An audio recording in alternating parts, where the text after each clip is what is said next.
Allahumma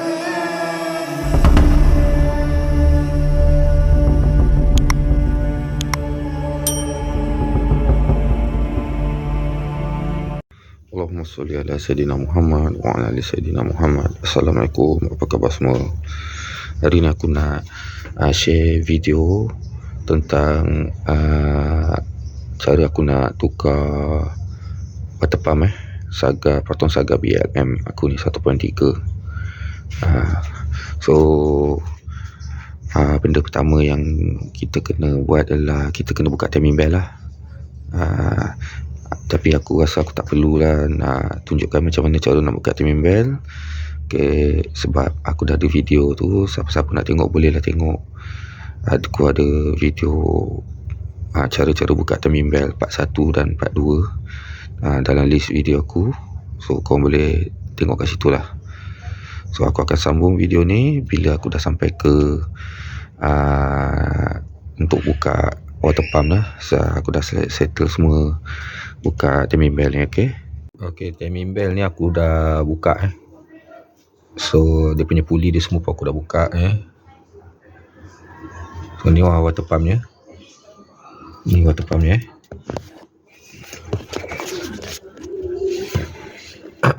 So dah diikat skru ni, saiz 10 ni. Ni ada berapa ni water pump ni.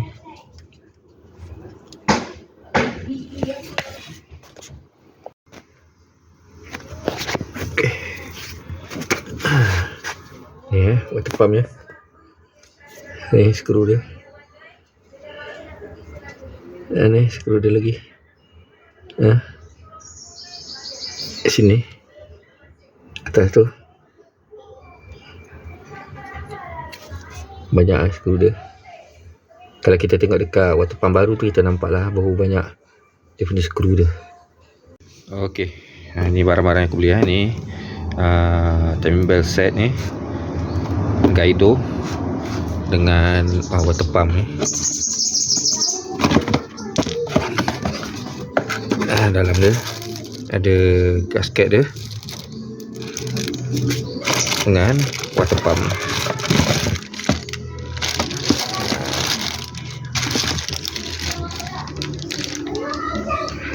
Okey, ni water pump dia. Ni lubang-lubang skru dia. Water pump dia punya skru dia memang banyak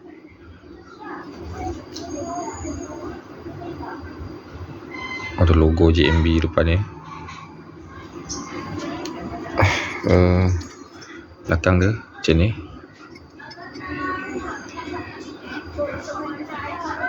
Cuma kipas dia ni aku tengok macam agak rapat ke bawah kipas dia. Takut terkena dinding besi tu.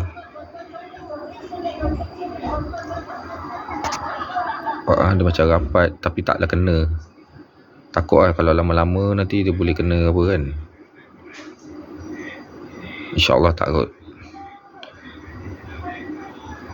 So kita akan buka water pump lama tu. Kita gantikan dengan ni. Okay, ni barang dalam kotak apa ni, timing bell set ni.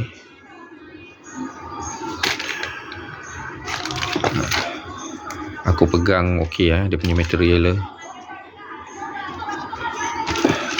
Kemudian bearing dia ni, dengan dia bagi satu skru. Lepas tu ada 3 oil seal. 3 oil seal untuk cam atas dengan puli bawah.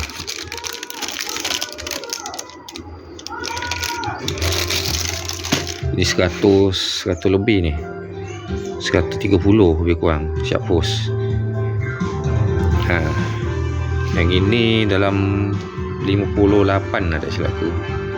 58 60 ringgit lebih kurang.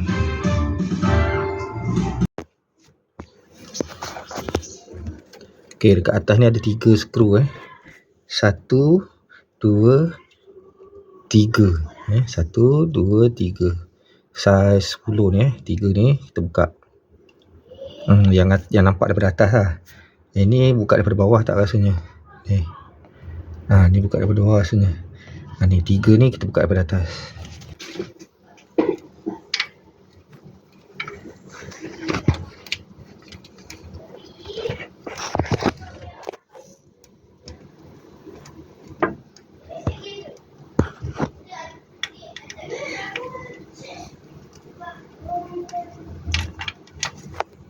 Okey, kat bawah ni ada 7 1,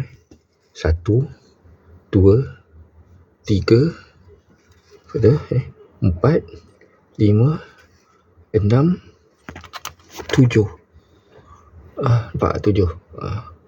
Tu ada 7 skru yang ni bukan Yang ni bukan. So 7 skru ni kita buka. Okey, ni skru dia semua sekali ada 10. 2 skru besar ni, tapi kepala dia saiz 10 juga. Lepas tu skru yang pendek ni 8. 8 biji, 2 yang panjang sikit. Tapi semua saiz 10. Okey, ni sekarang kita dah buka semua skru. So kita nak ompel keluarkan. Kita masukkan skru dia buka sini. Oh mangkuk.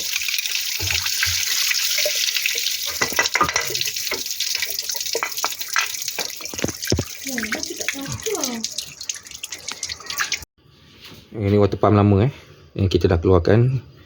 Kipas dia pun elok lagi. Oh, ini pun jarak daripada dinding ni.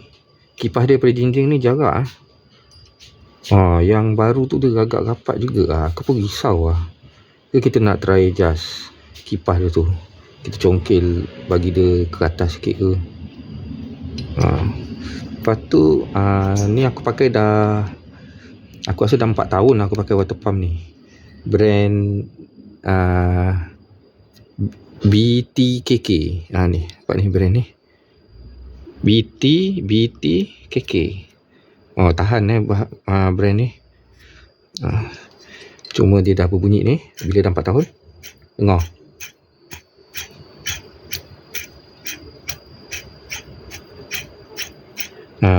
Water pump ni dia dah berbunyi, tapi dia tak ada bocor.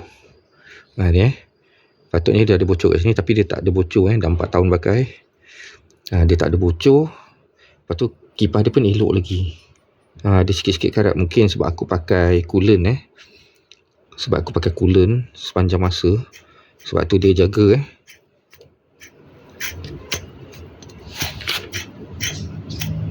boleh dengar. Kuat kan bunyi dia kan. Bunyi bearing dia tu dah berbunyi. Okey, ni yang dalam dia water pump tu. So kita akan kikis, bersihkan pakai scraper dekat tapak dia ni. Kita bersihkan